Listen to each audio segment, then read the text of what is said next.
where most people are stuck is in building a scalable marketing system. And scalable to me is one that either doesn't involve the founder or involves the founder as little as humanly possible. Your brand, aka your content, allows you to create a moat around your business, a competitive edge around your business that will protect you or insulate you from you having the 100 to 200 competitors that are entering the marketplace every single year. What would you say is the common denominator of people that are successfully scaling their businesses? The ability to handle feedback well.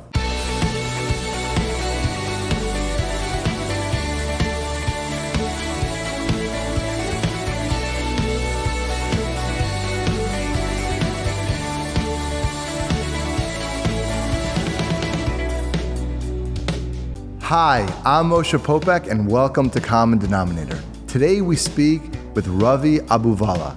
Ravi is the founder of Scaling with Systems, where he's helped thousands of entrepreneurs and business owners achieve massive scale through simple systems, creating a business that serves them instead of the other way around. He's got expert insight on marketing, content creation, sales, and much more. Hi, Ravi, and welcome to Common Denominator. Thank you for having me on. Excited to be here. So I know you have a passion of scaling businesses, and I know you've done that yourself. Why do you love doing that? Like, why is that your passion to do it for yourself and help other people do that? I think, honestly, in the very beginning, it came pretty easy to me, right? I think Naval Ravikant says your work should be what feels like fun to you and work to others. So for me, scaling businesses has always felt like fun to me. And the other cool thing I really love about it, which our mission statement is to enable you to build a business that serves you instead of you serving it. So to build a business that can fuel a lifestyle that you actually desire. And I get a lot of intrinsic benefits, so a little selfishly like that. And then another selfish reason is, let's say I help somebody who, one of our clients helps new moms lose weight, essentially. And so we've been able to help scale their company pretty significantly, 4x in the last 120 days. And so in a way like that, I'm helping more moms lose weight because I helped him scale his business, help more moms. So it's almost like, I'm a big fan of leverage, and it's like I've leveraged up so I can impact more people than maybe I could just by myself. I really like that, because when you think of scaling a business, right, you can get so caught in the weeds, and it seems like you have clarity on it. Like I was talking to my son about this. It was like in a capitalist society or in business, right, it's either a service or a widget. Yeah. It's either you're selling a product or you're delivering a service. What would you say, kind of top of your mind, is the common denominator of the bottleneck? You have this founder, he has this business, what they're not doing and what they should be doing as far as scaling. Yeah, so we operate off of what's called the theory of constraints. So, whenever we work with a client, we pretty much identify, based on data, not based on feeling, what's the one thing that if we remove this or solve this would essentially unlock growth inside the company. And then at that point, you'd reassess, find the next thing that is the constraint, and you kind of keep on doing that. That's the methodology that we use. We call it the critical constraint method. And so I'd say for the vast majority of our clients, they are what most PE firms would say post-revenue, meaning they're already generating some sales, but it's a little sporadic, right? So they could be doing, let's say for easy numbers, like $200,000 to $500,000 a year, but it's friends and family, it's referrals, they maybe post a piece of content, they throw up this ad every once in a while, and it's not very predictable. And so I'd say the common denominator for the vast majority of our clients, especially in our first engagement with them, is that they have no real true scalable marketing system in place. And it's typically very founder dependent. And so both for me, when I first unlocked scale in my first company, which was an advertising agency, it was hiring a virtual assistant team to send 1,000 to 3,000 cold emails every single day on my behalf. And all of a sudden, instead of me working every single day to do cold emails, get on sales calls, do fulfillment, which of course, I'd get sick, I'd get tired. So it was just this up and down roller coaster. I built a system around it and I delegated it out to somebody else. And then I would just wake up in the morning and take sales calls and fulfill on those clients. And so the common denominator between where most people are stuck is in building a scalable marketing system. And scalable to me is one that either doesn't involve the founder or involves the founder as little as humanly possible. And second of all is it's repeatable, right? So it's not like, you go to one convention every single year and you get your clients from that. That's not very repeatable versus, let's say, you get a certain amount of clients from posting a YouTube video, a certain amount of return on ad spend from running ads, or a certain amount of booked calls from, let's say, 100 cold calls. Yeah, I always think about the difference between working on the business or in the business, right? Sure. We always hear that. What does that mean to you? Yeah, it's a good point. I've working on the business to me, I call it like a free agent. So I like to think that I'm a free agent in my company, meaning that I don't necessarily work for marketing. I don't work for sales. I don't work for client success. I have leaders in all those departments. They make all those decisions. What I'll do is, even for my own business, I'll identify what is the biggest constraint that we have right now. I'll give you an example. Last quarter, we wanted to increase our cross-sell rate to current clients. So selling them more things after they come in and buy something from us originally. And so I took off my marketing hat that quarter and I put on my client success hat. And I essentially spent the entire quarter figuring out how do we create either a product suite or an ascension pathway that would allow us to increase our cross-sell rate, let's say from 12% to 18%. So I have the freedom in my business to essentially find whatever is the biggest constraint and just ruthlessly attack it for 90 days straight with almost not looking at anything else. And so to me, that's working on the business. I'm making big strategic moves. Working in the business would be exactly what I talked about just a moment ago, where you're doing the marketing, you're doing the sales, you're doing the fulfillment. You are spending 12 to 14 hours every single day just trying to keep this business essentially above water. And when you're doing that, the saying is it's almost hard to see the forest through the trees, right? You can't really see what the next strategic move is. And one of the things I always tell my clients is, you should be always working on two businesses: the business of today and the business of tomorrow, right? And so I think it's sometimes you don't have to go to the point that I'm at where it's like I'm totally removed from the business. I think it's a little bit of a spectrum, right? Where you can, let's say you have specific days or times that you're working on the business and you block those off and those are sacred.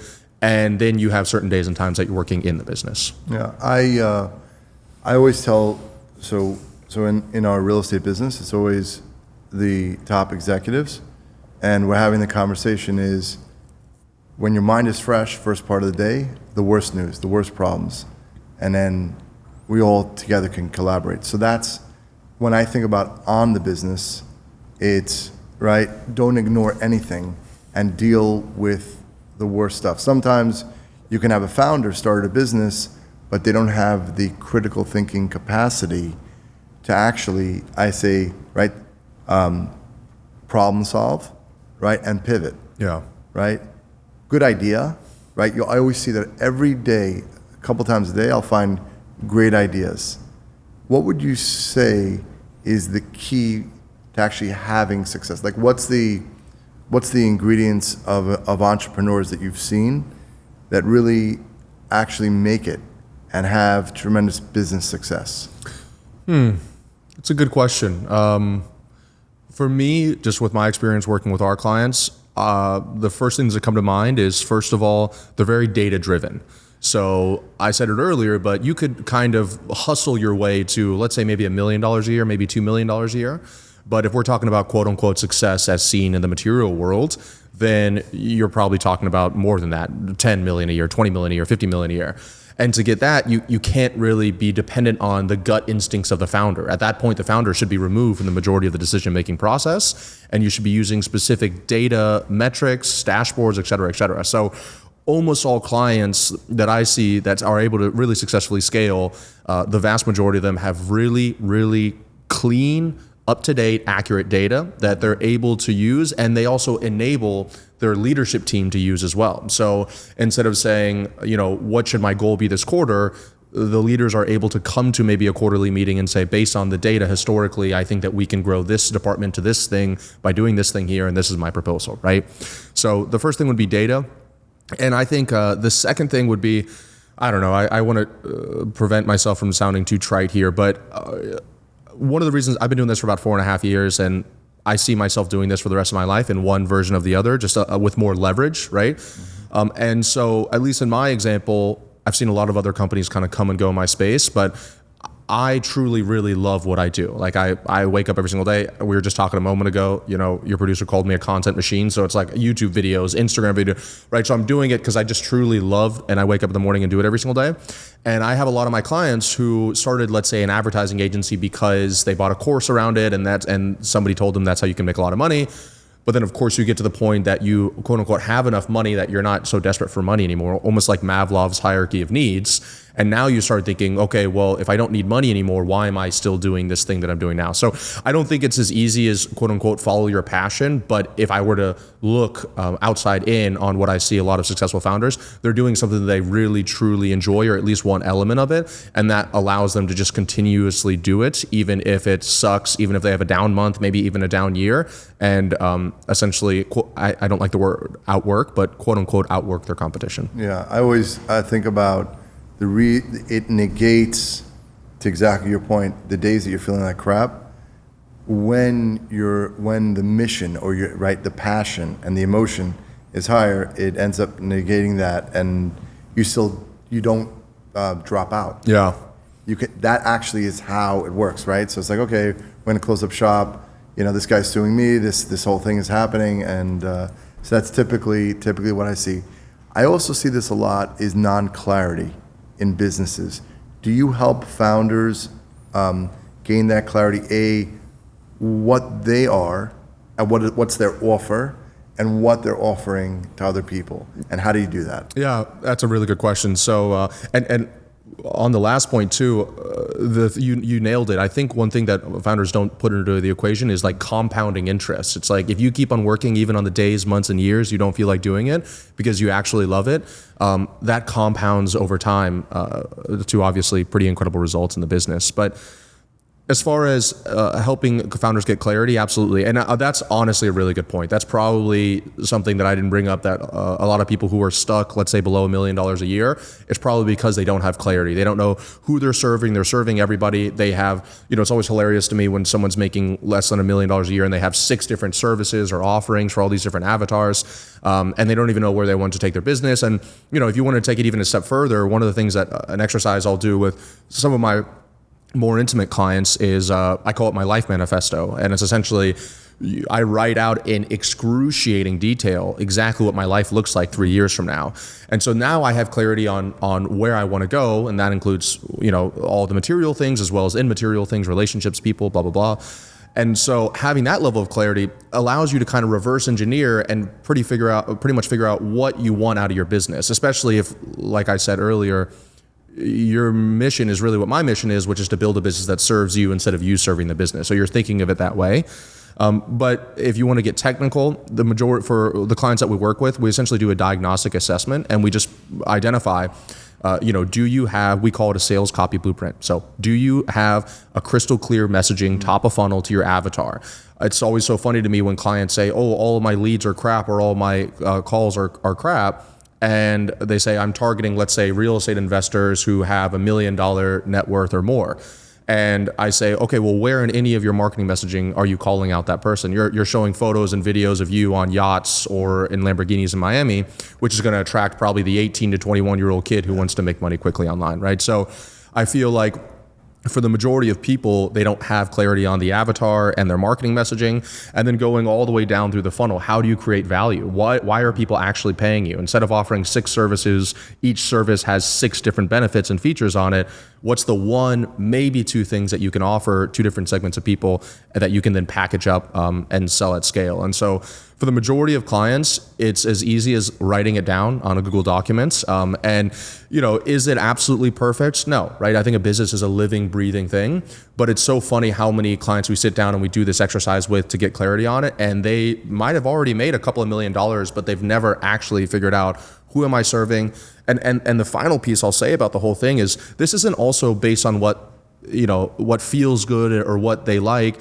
What we'll also do is we'll simply take sales calls, we'll take onboarding forms from their clients, we'll take lead information, and we'll pretty much reverse engineer, put it through AI and see what are the common trends of your best clients, what sources are they coming from, what's the biggest problem that they're saying on the sales call, what's their objections.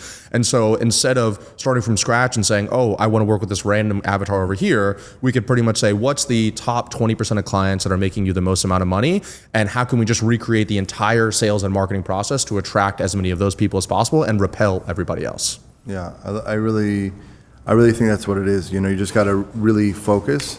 I find, and I've said it a few times on the show, it's the clarity comes, you're lying in bed and you have a pen and paper, right? And whatever is that stream of consciousness is, and putting that, most people won't do that. Most people, and I know a lot of young guys, right? And I remember myself also, it was like, just make money, do whatever you got to do to make the money, especially down here in Miami, right? So what would you say to that person? Why is that, just make the money? Why does that actually not work?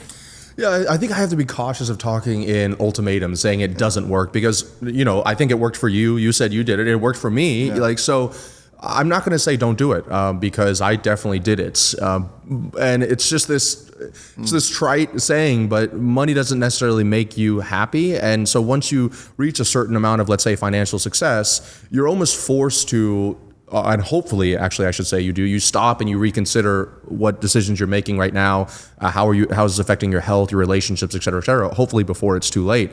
But in the very beginning, I was only able to kind of get to that area because I worked so hard in my first couple of businesses when I launched them. 60, 70 hours a week to get those things up and running, to where I could get myself in a position where I could take a step back and look backwards. And so I would be cautious of saying, don't work hard or don't hustle and do it in the first. I wouldn't say that. Yeah. I wouldn't necessarily say about the working hard part. I would say if it's not combined with something that you enjoy, love doing. Yeah, that's fair. Right, love doing, meaning. Because I'll see people, they'll be in a space, they'll make the money, but it won't equate to any more enjoyment in life. Levels of happiness. That's a really good point. And the counter to that, and at least this is what was for me, is I see a lot of people not pursuing something because they say they don't know what they want to do for the rest of their lives, or they don't know what makes them happy or what lights them up. And of course, the only way that you can do that is by starting on something, right? You know what I mean? Like, I started, my first ever business was, technically the first thing I ever did was e-commerce. That totally flopped, but I was pretty good at the ad side of things. So that led to an ads agency. And then I was really good at scaling the agency. And so a lot of friends asked me, hey, how did you scale this? And I was like, oh, I did these couple things here. I hired this virtual assistant. And they're like, oh, well, can you help me with that? And then I started helping a couple clients with that, got amazing results. And I was like, oh my God, this is what really lights me up. So it was like, through this iterative process, I was able to figure out what I really enjoy. And I unfortunately think a lot of people today are just waiting for that amazing, passionate idea just to fall inside of their lap. So you do have to almost expose yourself to the opportunity to present itself to you in the first place. But to your credit, I think what a lot of people will do is they have made enough money to, let's say, cover their basic needs. And it's easier to continue on this hamster wheel. It's more comfortable to do to do what you've been doing, versus taking a step back and saying, even if you might lose a little bit of money, even if the business is a little bit worse, even if your friends and associates and maybe even employees will judge you or resent you, to take a step back and say, do I want to do this for the next 30 to 50 years? Because at the end of the day, after those 30 to 50 years pass, the only person that you're going to have to blame is yourself. Yeah, no, 100%. What I find is, in the end, it's taking a decision and starting. I'd say 97, 98%, literally, like that, of the 330 million people in America have a very hard time, A, making decisions, and B, doing action based on their decisions and paying the price of the decisions that they made. What's going on? Why is that? If they know that doing that, even though could be unknown because it's the future, why is that not happening more? And what can we do to better society? Because that's the solution. Yeah. Take a decision, do action. I think, I don't know what the saying is, but it's something along the lines of, it's only when the pain of remaining the same is more than the pain of change that you change, essentially. So in short, what that means is that you get to a point where, let's say, just an extreme example, you have a heart attack because you're so unhealthy. Well, at that point, the pain of continuously being unhealthy is now greater than, because it's going to kill you, than you starting to eat healthier, exercise, et cetera, et cetera. And so, unfortunately, what most people do is they will wait until some existential crisis, like a heart attack, like going bankrupt, like making $20 million in an exit and then being totally depressed after you've done that. They wait for that to happen to then say, oh, I need to change. And so I think what most people want to do is they need to kind of create, instead of using pain as the driving force, which, to credit, that's what I started my business by. I think a lot of people they get pain to get somewhere else. What I found much more success to be able to take my head above water and be excited about what I'm doing is saying what I did earlier, which is that like life manifesto. It's like most people aren't thinking about they're always thinking what could go wrong. But if you just play down your mind, what if this went right? What if every single thing that I want in life I could achieve? Well, let's write it down. Let's get incredibly specific with it. Let's feel it. Let's visualize it in the morning. Let's meditate about it. And I know I'm getting a little woo-woo, but anytime for me, I feel like I'm being complacent, right? Because I could, as far as complacency is concerned, I could be the exact same as the 18-year-old kid who has no money to his name right now that's being complacent. It's all just different levels. And so anytime I feel complacent, it's because I'm typically not as excited about my future as I should be. And that always forces me. Even this morning, I spent the entire morning, funny enough, with my fiance, looking at land and kind of building our dream home that we want in the next 3 years, and started talking to real estate agents about it. And so that's that home that we want to get. It's above where we're at right now financially. And so that lights a little bit of a fire under my ass to be like, okay, that is the future that I want, to create experiences for my family and my friends, and to build a house that's paid for and I can pass down to my kids. And so now I wake up in the morning and I'm like jazzed up to make that happen. And I just think too many people are maybe even living what Instagram and their friends and family say that should be your future. And so it doesn't light you up enough to change your current reality. Yeah, I love that. I saw a post by Jeff Bezos where the wiring of humans are focusing on the downside, like you're saying, like on the risk. But in reality, if you took your mind, what could be in the future, and you spent, and it's the same energy. It's what you focus on, right? And you focus that way. Just doing that, the results will be compounding. I saw a stat also that, and I think that this is the reason, up to the age of 18, that's why we're wired this way, that we hear the word no. So many. Yeah, it's like 3,000 times, or maybe even grossly more than that. I don't want to say. I've said it on the show before. Yeah. But I think that's because I try to like problem solve of what the commonality of why. Again, there's no more decisions, more better results, more action to try to. And the more we talk about it, I think we can get there. In business, do you think that every business should have an online presence, do YouTube channels? Like, what do you think as far as more social media? Where are we now, and why is that necessary? Yeah, and do you mind if I close a loop on the thing you just talked about? Because I'm actually super passionate about what you just said. I've done a lot of introspection on it because I think I'm personally happier now in the last 12 to 18 months than I've been in my entire life previously. And I think it's to what you had said, hearing no, 3,000, 10,000, 20,000 times, that could be a part of it. I also think that we are technically working against our genetic predisposition from literally our cavemen, where we originally came from, who they had to be cautious about the bush shaking because there could be a lion in there that's going to eat them.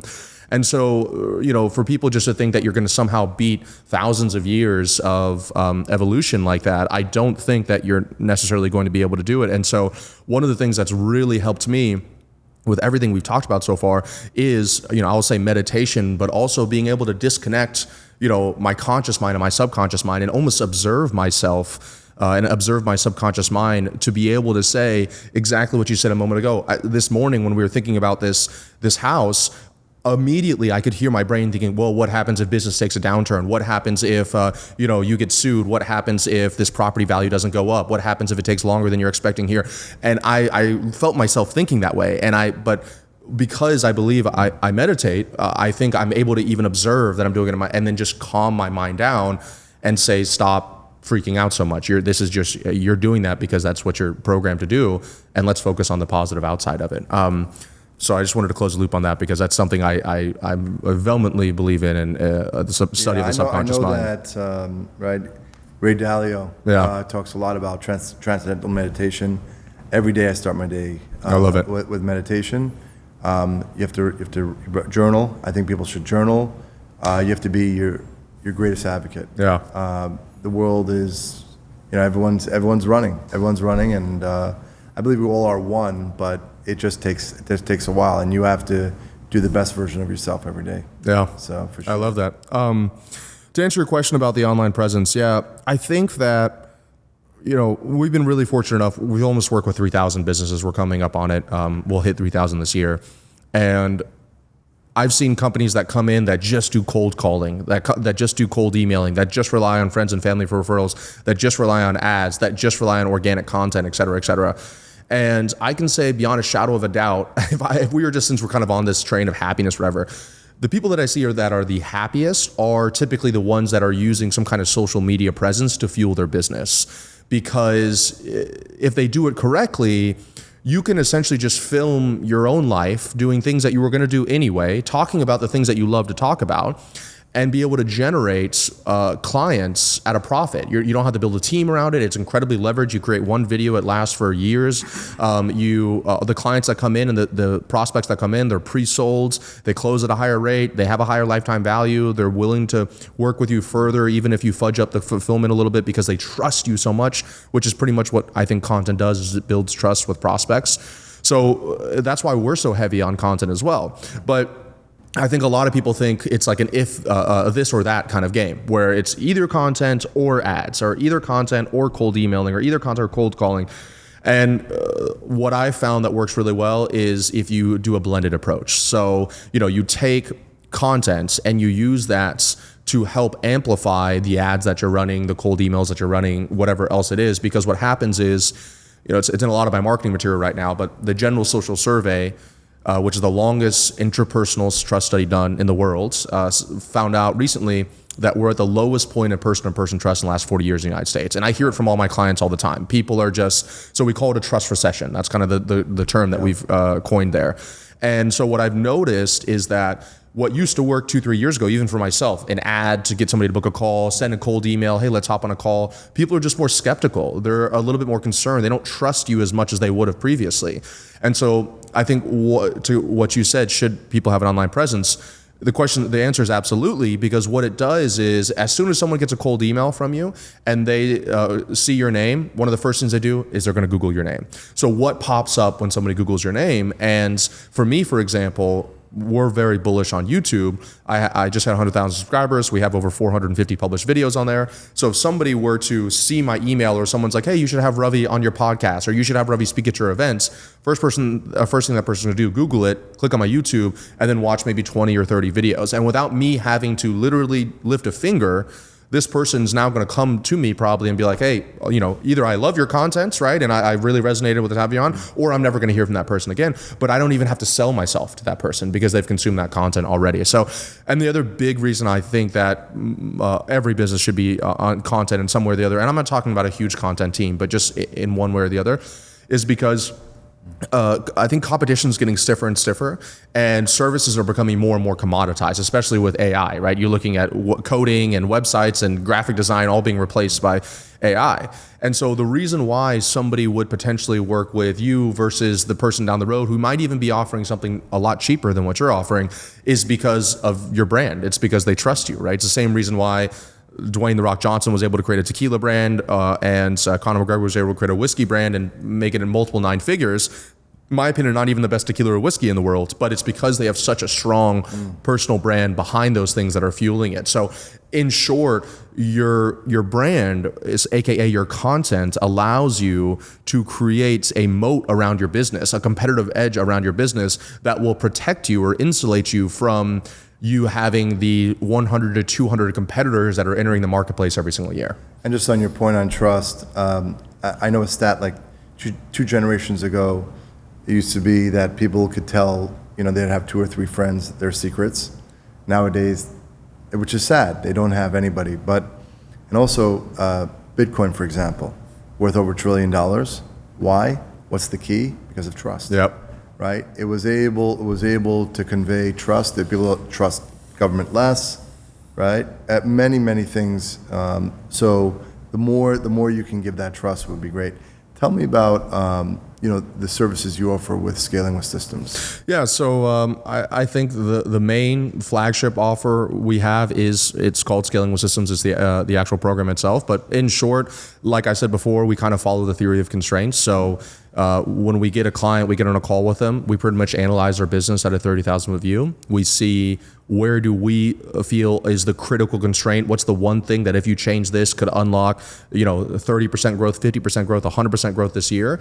And then we kind of show you what the plan that we would put into place in order to solve that. And we say, you can either go and do this by yourself, or you can have us help implement this for you using our team, one-on-one help and our playbooks. So that's the majority of clients who work. And I'd say, let's say 80%, 90% of those people, it's around optimizing their offer to make it what we call cold friendly. So making it so that more people in the marketplace will work with it, and then creating a marketing and sales system so that the founder can be removed. And while they're either, enjoying their life, which people forget that's what the business is there in the first place, or working on some area of the business, they're still having calls being booked every single day. Those calls close, and eventually having those people fulfilled on your services without you being involved in the process whatsoever. I love that. From this journey that you've been through, and I can just tell that it's been highs and lows and everything in between. What is something that you're feeling today that you're deeply grateful for? I'm incredibly grateful for the life that I have today. Even a year ago, I wrote this life manifesto out, and it's so funny how either the human brain works, however you want to look at it, but I thought that it was all these lofty goals, and I've achieved 80% of this life manifesto within 12 months. It was a 3-year goal. We moved into our dream house on the water. I got a boat. I got my pilot's license. I got a plane. I got engaged to an incredible woman. We got a puppy, right? So I live this life that is so full of love and abundance. And I think that I'd say the thing that I'm probably the most grateful for is the people that I interact with on a day-to-day basis. I'm surrounded by some really amazing, beautiful people, and it seems the more of those people that I'm around, the more I attract more of those people as well. And some people kind of knock Miami for maybe this lifestyle that certain types of people here, you and I were joking about it beforehand, but either it's luck or somehow that I've engineered my life. But to me, I just run into, including yourself, just unbelievably humble, amazing people that make me grateful for the day-to-day I have on this earth. Yeah, I told my wife the other day, I said it exists already, but you have to make those choices, right? And that you only want to be around people with goodness and kindness, right? That their way is like it exists, and everybody should strive for that, because the more it'll connect more and more people. Agreed. In that space. What would you say is the common denominator of people that are successfully scaling their businesses? That we haven't talked about so far, or that we were talking about so in far? other words, some sort of something inside of them that you see that you'll know in 3 seconds that you're like, you know what? I'll tell you right now, it's the ability to handle feedback well. The ability to handle whether it's positive and not letting it hype you up so much that you become almost blind with like egotisticalness, or when it's negative, and even being able to filter through, is this feedback from this person feedback that I should listen to, because maybe they're not the person I want to be, or they're not my ideal client, or et cetera, et cetera. And so I'm a huge fan of feedback loops, and I think just the ability to constantly take feedback in your personal life with your fiance or your wife, in your business, from your clients, from the marketplace, I think that's probably one of the common denominators I see with a lot of successful businesses. Love that. Thank you so much, Ravi. I've learned a lot, and I know, I always saying that before the show, that if I learn, then the audience learns. How can people find you on social, be in touch with you, maybe perhaps get some coaching? Yeah, first of all, thanks for having me on. I really love this and great interview. I think the easiest thing is you can just Google my name, Ravi Abuvala. You go to YouTube or Instagram. Those are my two main platforms. You can find, like I said, I have 450 published YouTube videos all about business scaling. So that would probably be the easiest. Or you can go to our company's website, scalingwithsystems.com, and book a call and watch some of the videos there if you'd like to.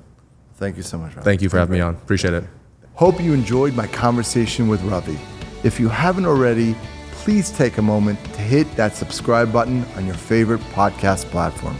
Subscribing ensures you never miss an episode, and it helps us continue to bring you meaningful conversations that make a difference. Thank you for being part of our growing community. We couldn't do this without you. Have a great day, and I'll talk to you again soon.